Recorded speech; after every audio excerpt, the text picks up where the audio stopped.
সেখানে কোনো রক্তক্ষয়ী সংঘর্ষ হোক এটা চায় নাই, সমাধানের জন্য গিয়েছে। আরেকজনকে সে মারতেও চায় নাই, রক্ত নিতেও চায় নাই। এমত অবস্থায় ওই লোকটাকে মেরে ফেলা হয়েছে। নিরস্ত্র জনতা যাদেরকে গুলি চালিয়ে হত্যা করা হয়েছে।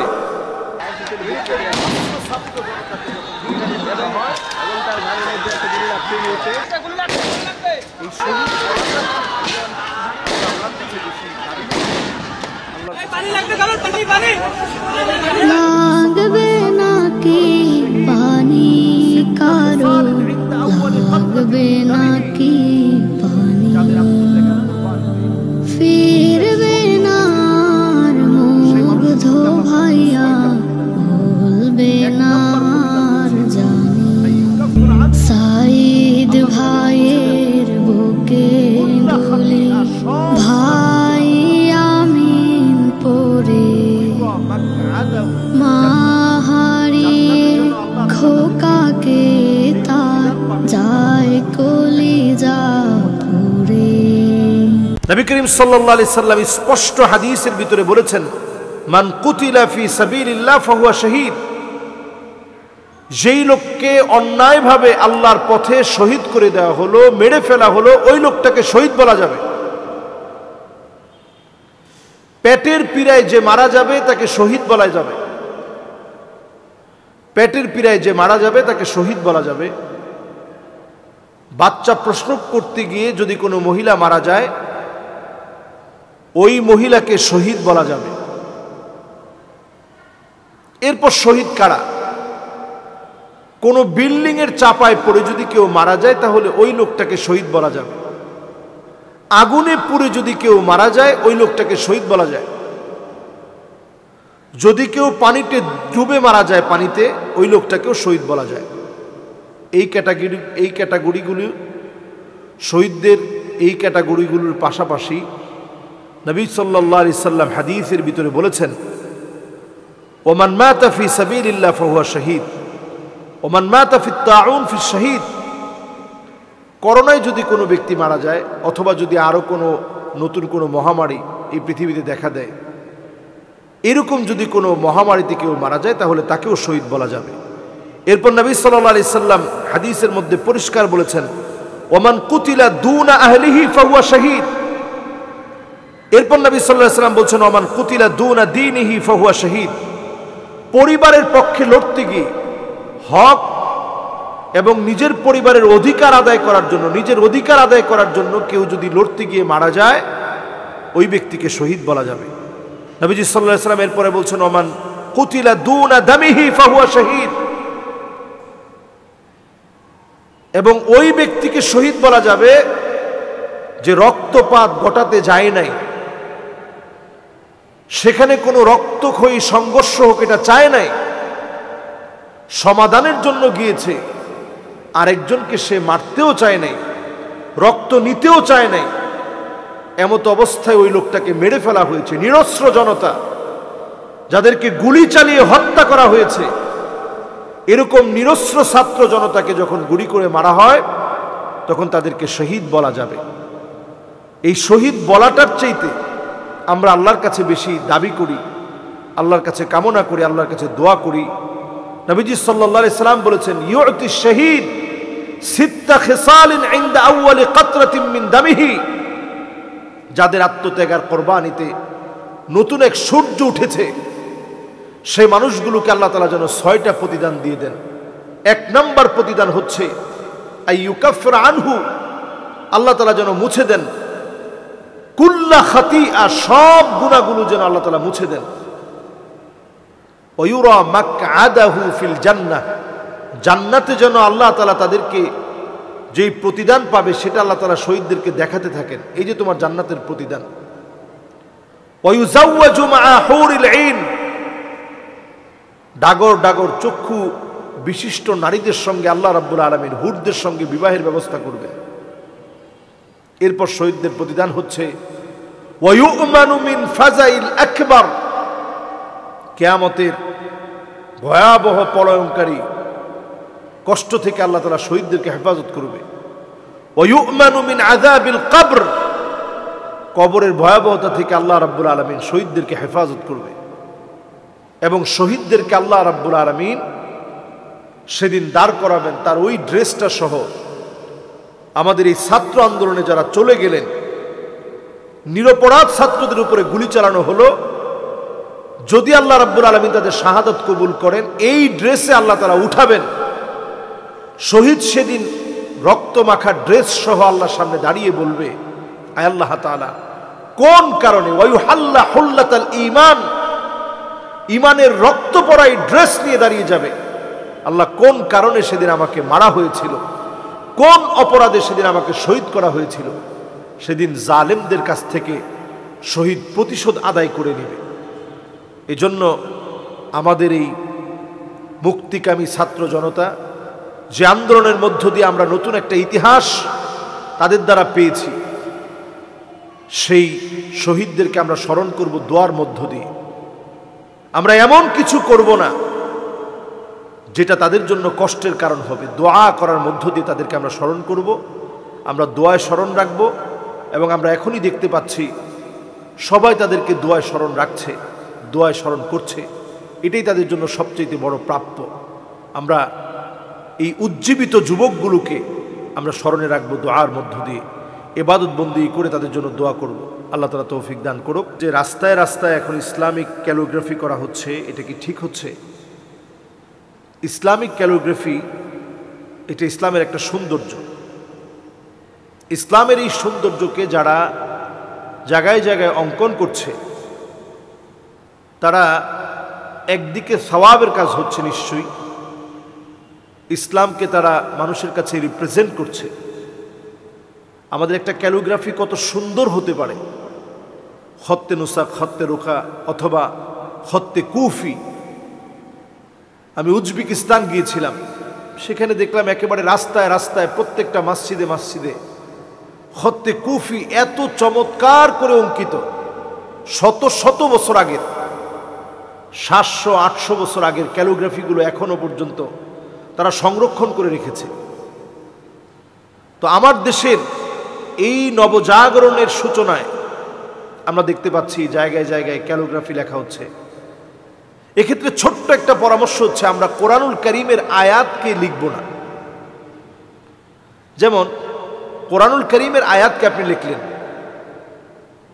আয়াতে কারীমা লেখার পরে অনেকে না বুঝে অথবা অন্ধকারে কোনোভাবে যদি সেখানে কোরআনুল কারীমের সাথে অবমর্যাদা হয়, লজ্জাস্কর এমন কোনো কাজ করে বসে, যেমন ধরেন পেশাব করতে বসে গেল বেখেয়ালে, অথবা লোকটা এটা কোরআনুল কারীমের আয়াত সেটা সে জানে না এজন্য বসে গেছে, অথবা সে কোনো কুচক্রী মহল এজন্য সে ইচ্ছাকৃত বসে গেছে, এই সবগুলো কাজ আমার কোরআনকে অপমান করা হবে, অবমাননাকর কাজ হবে। এজন্য কোরআনুল কারীমের আয়াত না লিখে আরবি বিভিন্ন কথাবার্তা, আহলান ওয়া সাহলান, মারহাবান বিকুম, আরো চমৎকার চমৎকার অনেক সুন্দর সুন্দর আরবি কথোপকথন আছে, কাইফা হালুকুম, এরকম অনেক সুন্দর সুন্দর বিষয়গুলো আমরা দেওয়ালে দেওয়ালে লিখে রাখতে পারি। অথবা বাংলাদেশ, বাঞ্জালাদেশ, সুন্দর করে আমার দেশের নামটা বিলাদুনা বাঞ্জালাদেশ, সুন্দর করে বিলাদুনা বাংলাদেশ, এইভাবে করে সুন্দর করে আমাদের দেশের নামটা আমরা লিখে রাখতে পারি। যারা ক্যালিগ্রাফি করছে তারা সব রকমের ক্যালিগ্রাফি করতে পারে, সেক্ষেত্রে তারা সুন্দর সুন্দর আমাদের দেশের নাম, আমাদের দেশের বিভিন্ন বিষয়, আমাদের দেশের পরিচয়, এগুলো যদি তারা ক্যালিগ্রাফিতে নিয়ে আসে, এটা আমাদের দেশকে রিপ্রেজেন্ট করবে। এবং যে সমস্যাটা বললাম, অবমাননাকর বিভিন্ন পরিবেশ সৃষ্টিতে যেটা আপনি আয়াতে কারিমা লিখে রাখলে হতে পারে, সেই বিষয়গুলো ইনশাল্লাহ ঘটবে না। তবে যেটা এখন নতুন করে পুরো ঢাকাকে সাজানো হচ্ছে, একটা সময় দেখা যেত ভূত, মাথার মধ্যে কয়েকটা শিং আছে, দাঁতগুলা বের হয়ে আছে, এরপরে এখান দিয়ে রক্ত ছুটছে, এইরকম বিভিন্ন বিভৎস চিত্রগুলো আমার দেওয়ালে দেওয়ালে ছিল। এতে করে ছোট্ট একটা বাচ্চার কাছে মনে হতো যে একজন আলেম সে মনে হয় রক্ত খেকো, মাথার মধ্যে টুপি দেওয়া, মুখের মধ্যে দাড়ি দেওয়া, বড় বড় দাঁত, রক্ত ছুটছে, এই রকম অঙ্কন দিয়ে আমাদের দেশের বিভিন্ন রাস্তাঘাট ভরা ছিল। সেখান থেকে এই যে ক্যালিগ্রাফি এসে ইসলামের সৌন্দর্যকে ফুটিয়ে তোলা হচ্ছে, এটা আমাদের জন্য একটা বিপ্লব আমার কাছে মনে হয়। এজন্য আমরা এই কাজটাকে যারা করছে তাদেরকে পরামর্শ রাখছি, তারা যেন সুন্দরভাবে ইসলামী কথোপকথনগুলো, আরবি বিভিন্ন কথোপকথন, আমাদের দেশের বিভিন্ন তথ্যাদি, এগুলো আরবিতে সুন্দর করে ক্যালিগ্রাফি করে সাজিয়ে রাখবে। এটাতে আমাদের ইসলামের সৌন্দর্য প্রকাশিত হবে ইনশাআল্লাহ। সম্প্রতি সময় আমরা দেখেছি যে ব্রাহ্মণবাড়িয়াতে একজন মাকে তার সন্তানরা বেঁধে রেখেছে সম্পত্তির জন্যে, এবং পরবর্তী সময়ে আমাদের দেশের সেনাবাহিনী ওই মাকে উদ্ধার করেছে। আসলে আমরা এটা নিউজ আকারে দেখেছি, এবং এই নিউজটা যখন আমাদের চোখে পড়েছে, সন্তান কত পাশবিক হতে পারে। বৃদ্ধা মাকে বেঁধে রেখেছে সন্তান, তালাবদ্ধ অবস্থায় রেখেছে ঘরের ভিতরে। সম্ভবত ব্রাহ্মণবাড়িয়ার ঘটনা এটি, যে কোনো এলাকায় হতে পারে। আমাদের দেশে এটা শুধুমাত্র এক এলাকায় হয় এমন না। এজন্য আমরা এক এলাকাকে খাটো না করে পুরো বিষয়টাকে আপনাদেরকে বলতে চাই। মায়ের সঙ্গে এই যে একটা অমানবিক আচরণ, মাকে তালাবদ্ধ করে রাখছে। যেই বৃদ্ধ মহিলার 9 ছেলে এবং 3 মেয়ে, 9 ছেলে 3 মেয়েকে লালন পালন করতে মায়ের কি পরিমাণ কষ্ট হয়েছে চিন্তা করে। সেই মাকে দিনের পর দিন তারা তালাবদ্ধ অবস্থায় রেখেছে। এবং শুধু তাই না, সেনাবাহিনী গিয়ে ওই মাকে উদ্ধার করছে। এই 9টা ছেলে 3টা মেয়েকে লালন পালন করতে মায়ের কেমন কষ্ট হয়েছে একটু চিন্তা করেন। হামালাতহু উম্মুহু ওয়াহনান আলা ওয়াহনি ওয়া ফিসালুহু ফি আমাইন। 2 বছর তো শুধু দুধ পান করিয়েছে মা, আর কষ্টের পর কষ্টের মধ্য দিয়ে সন্তান পৃথিবীতে আসে। সেই সন্তান মাকে প্রতিদান দিয়েছে, 9 সন্তান 3 মেয়ে মিলে মাকে প্রতিদান দিয়েছে শুধুমাত্র সম্পত্তির জন্যে। তালা বন্ধ করে রেখেছে মাকে, তালা বন্দি অবস্থায় মাকে ঘরের ভিতর রেখে দিয়েছে। ব্রাহ্মণবাড়িয়ার 33 বীর ব্রাহ্মণবাড়িয়ায় 33 বীরের যে সেনা সদস্যরা ছিল,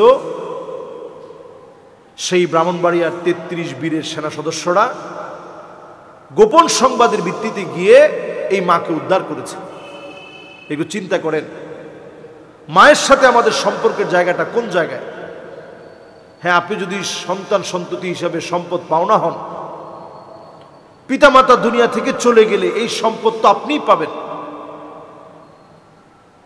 কিন্তু পিতামাতার জীবদ্দশায় তাদের সঙ্গে সুন্দর আচরণ, এটা কিন্তু শুধুমাত্র নফল ইবাদত না, সুন্নত নয়, এটা আমার আপনার জন্য ফরজ। কোরআনুল কারীম আল্লাহ রাব্বুল আলামিন বলছেন, খবরদার তাদের সঙ্গে শব্দটা উচ্চারণ করবে না।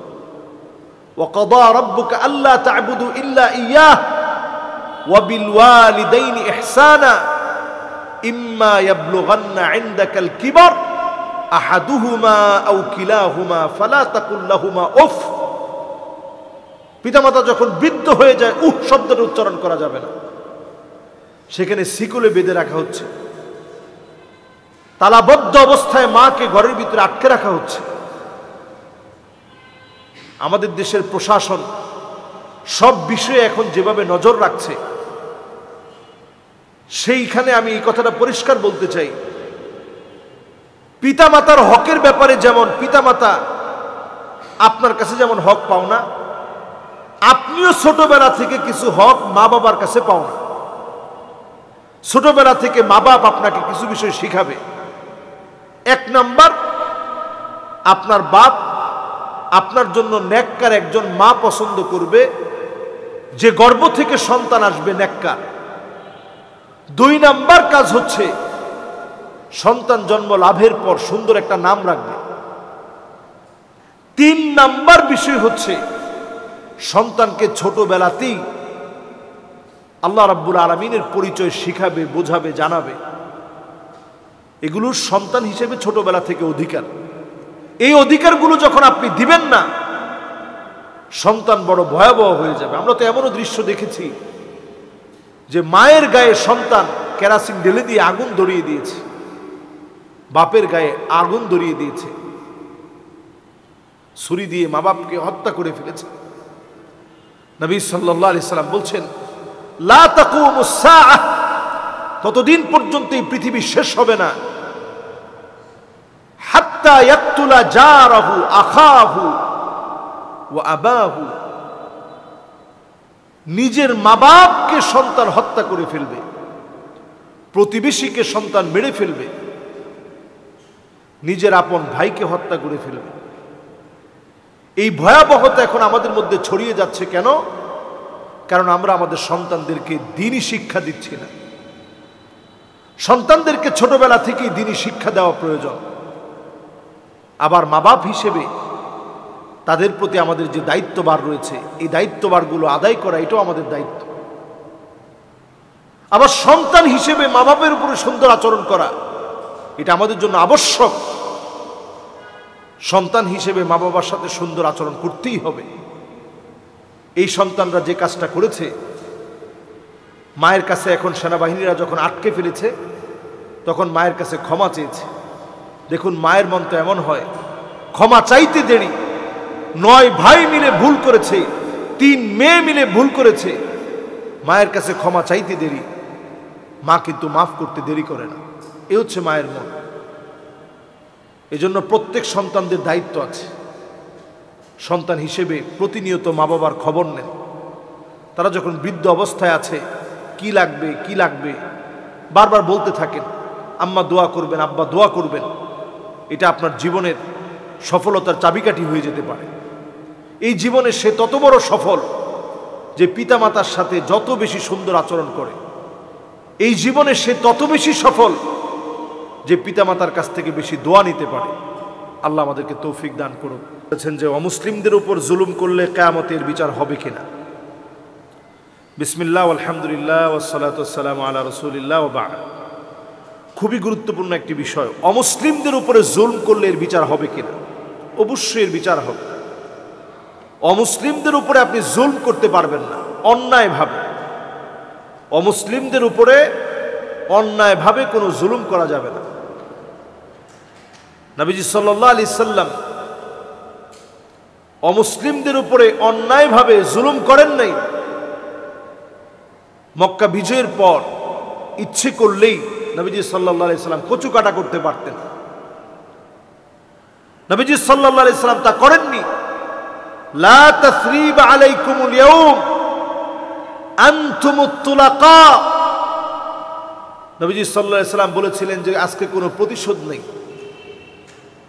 সদ্য প্রসূত একটা শিশু বাচ্চা মাত্র পৃথিবীতে আসছে, নবজাতক শিশু বাচ্চা, সে যেমন স্বাধীন তোমরা এরকম স্বাধীন।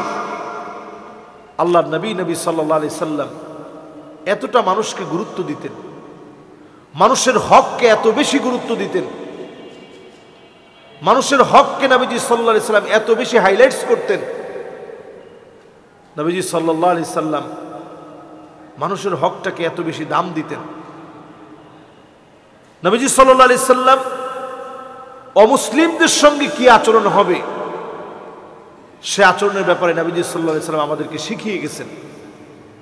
এই জন্য আমরা আমাদের দায়িত্বে অমুসলিমদের ঘরবাড়ি, তাদের উপাসনালয়, এমনকি তাদের জান মাল নিরাপত্তার দায়িত্ব আমাদেরকে দিতে হবে। প্রত্যেক আলেম এখন এই বিষয়ে কথা বলা উচিত। এটা আলেমদের দায়িত্ব।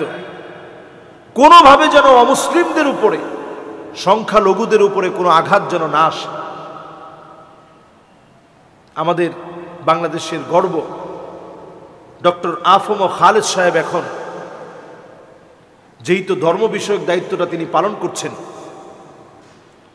তিনি এখন একটা হটলাইন চালু করবে, যে হটলাইনে কোনো হিন্দু যদি কোথাও মনে করছে যে আমি ক্ষতির মধ্যে পড়ে গেছি, অথবা আমাকে কেউ আঘাত করছে, অথবা আমার ঘরবাড়ি পুড়ে দিচ্ছে, তাহলে ওই হটলাইনে সে যোগাযোগ করবে এবং এই যোগাযোগের মধ্য দিয়ে তাকে নিরাপত্তা দেওয়ার চেষ্টা করবে সেনাবাহিনী।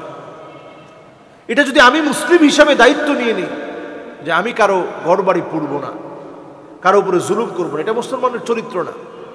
মুসলমানরা যেখানে বিজয় গিয়েছে, আপনি সালাউদ্দিন আইয়ুবীর জীবনী পড়ে দেখেন, যেই খ্রিস্টানরা বাইতুল মুকাদ্দাস থেকে মেরে মেরে মুসলমান শেষ করে দিয়েছে, আল্লাহু আকবার ধ্বনি দেওয়ার মতো মুসলমান ছিল না, সেখানে ক্রুসেডারদেরকে পরাজিত করার পর তিনি কিন্তু তাদেরকে নিঃশেষ করে দিতে পারতেন, রক্তের বন্যা বইয়ে দিতে পারতেন। মুসলমান তা করেননি। মুসলিম জায়গায় জায়গায় বিজয়ী হওয়ার পরে মুসলমানের উদারতা দেখে মুসলমানদের সংখ্যা বেড়েছে। আজকে আমরা আমাদের বিজয়ের পরে আমরা যেন আদর্শ দেখাতে পারি, মহব্বত দিয়ে যেন আমরা মানুষের হৃদয়কে জয় করতে পারি, এটা আমাদের কাজ করতে হবে। খেয়াল রাখতে হবে, প্রতিশোধ নেওয়া, প্রতিশোধ পরায়ণ হওয়া, এটা সবসময় বিপদ ডেকে আনে। অনেক সময় প্রতিশোধ নেওয়া, প্রতিশোধ পরায়ণ হওয়া, এটা বিপদ ডেকে আনে। এজন্য আমরা বড় মন নিয়ে কাজ করার চেষ্টা করি। আমাদের দেশে হিন্দু, খ্রিস্টান, বৌদ্ধ যারা আছে, তাদের উপাসনালয়গুলো আমরা আমাদের দায়িত্বে পাহারা দিই। তবে হ্যাঁ, একটি বিষয় খেয়াল রাখতে হবে, আমরা যেন কোনোভাবেই আমাদের ইসলামকে ভুলে না যাই। অনেক সময় পাহারা দেওয়ার নাম করে আপনি গিয়ে তাদের পূজায় গিয়ে বললেন মা কালী আসলে দেশের বরকত বাড়বে। আগে যেমনটা আমরা বলতাম, যেমনটা আমরা শুনতাম, এইরকম কোনো কথা যেন আমরা না বলি। খেয়াল রাখতে হবে, আমার ধর্ম আমার কাছে, তার ধর্ম তার কাছে। আমার ধর্মের কারণে আমি তার জন্য সহযোগী হব, ধর্মকে বাদ দিয়ে না। ইসলাম আমাকে, আপনাকে, সবাইকে এটা শিখিয়েছে। ওমর রাদিয়াল্লাহু তাআলা আনহুর সময় যখন শাসন সব দিকে ছড়িয়ে পড়েছে, সাহাবায়ে কেরাম যখন এক এক অঞ্চলকে স্বাধীন করেছে, তখন সেই জায়গাগুলোর গির্জা মুসলমানদের নিরাপত্তায় ছিল, তাদেরকে নিরাপত্তা দিয়েছে। কানিসাগুলো, গির্জাগুলোকে মুসলমানরা নিরাপত্তা দিয়েছে। এজন্য আমরা অবশ্যই অমুসলিমদের সাথে কোনো অমানবিক আচরণ করব না। এটার জন্য কিন্তু শাস্তির আওতায় দাঁড়াতে হবে। কারণ আপনি একজন মানুষের সঙ্গে যখন আপনি অন্যায় করেছেন, ওই লোকটার ঈমান না আনা, এর বিচার যেমন আল্লাহ তাআলা করবেন, তার উপরে আপনি যে অন্যায় করেছেন, অবিচার করেছেন, ন্যায় ইনসাফের ভিত্তিতে নয়, অন্যায়ভাবে তার সম্পদ খেয়ে ফেলেছেন, তার দোকানপাট লুট করেছেন, তার ঘরবাড়ির দামি দামি আসবাবপত্র আপনি লুট করে নিয়েছেন ক্ষমতা আছে বলে, এটা কিন্তু আল্লাহর কাছে জবাবদিহিতার সম্মুখীন হতে হবে। আল্লাহ আমাদেরকে বোঝার তৌফিক দান করুক। একজন প্রশ্ন করেছেন যে বাসার কাজের মেয়ের সাথে কেমন আচরণ করা দরকার। একটা ভিডিও দেখলাম, কাজের মেয়েকে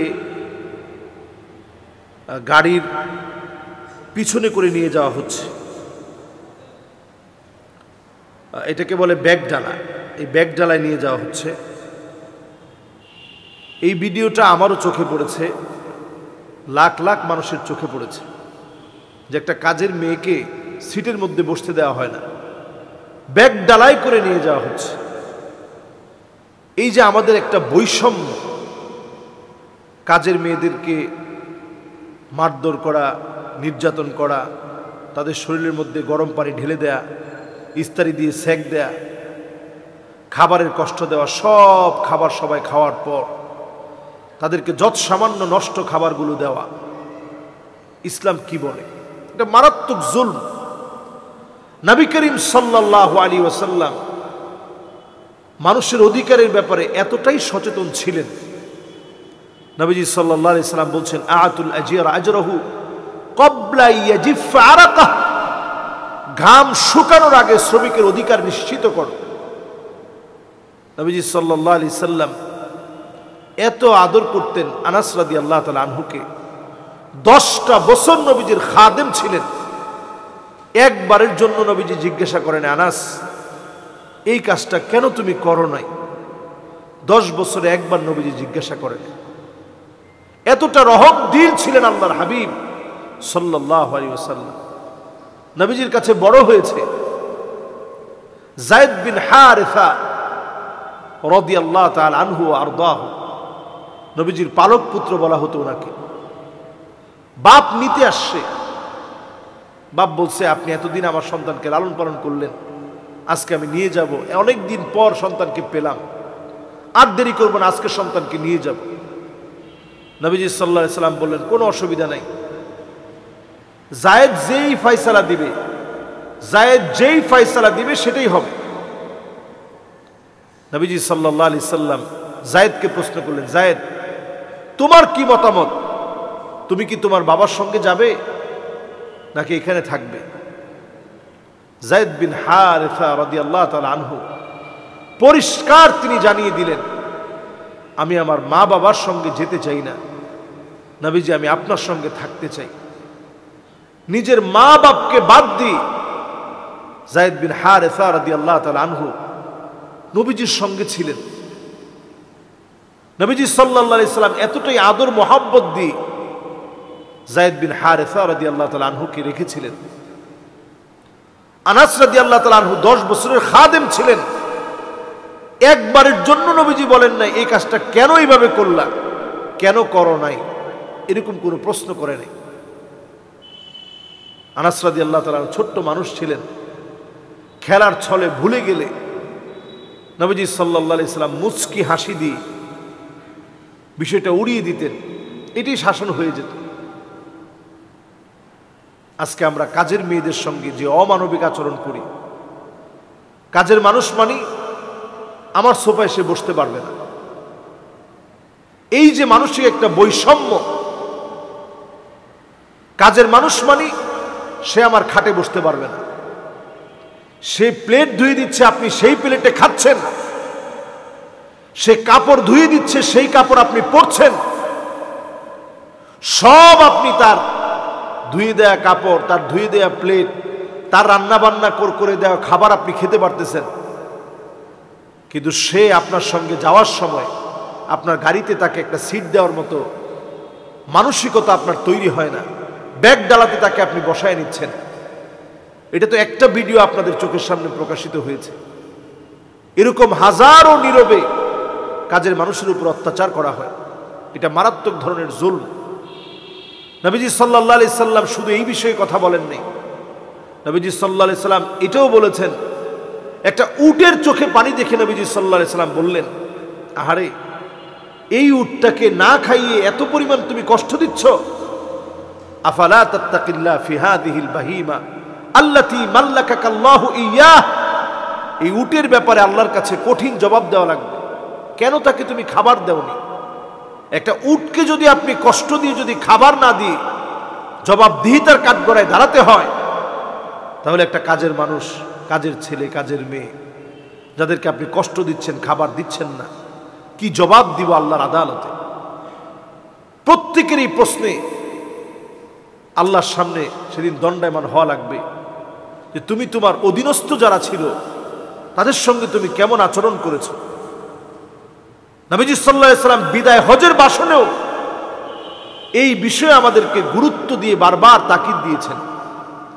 ইন্তেকালের পূর্বেও নবীজি সাল্লাল্লাহু আলাইহি সাল্লাম ইন্তেকাল হয়ে যাবেন, দুনিয়া ছেড়ে চলে যাবেন, সেই মুহূর্তেও নবীজি সাল্লাল্লাহু আলাইহি সাল্লাম বলছিলেন, আসসালাহ আসসালাহ আসসালাহ ওয়া মা মালাকাত আইমানুকুম।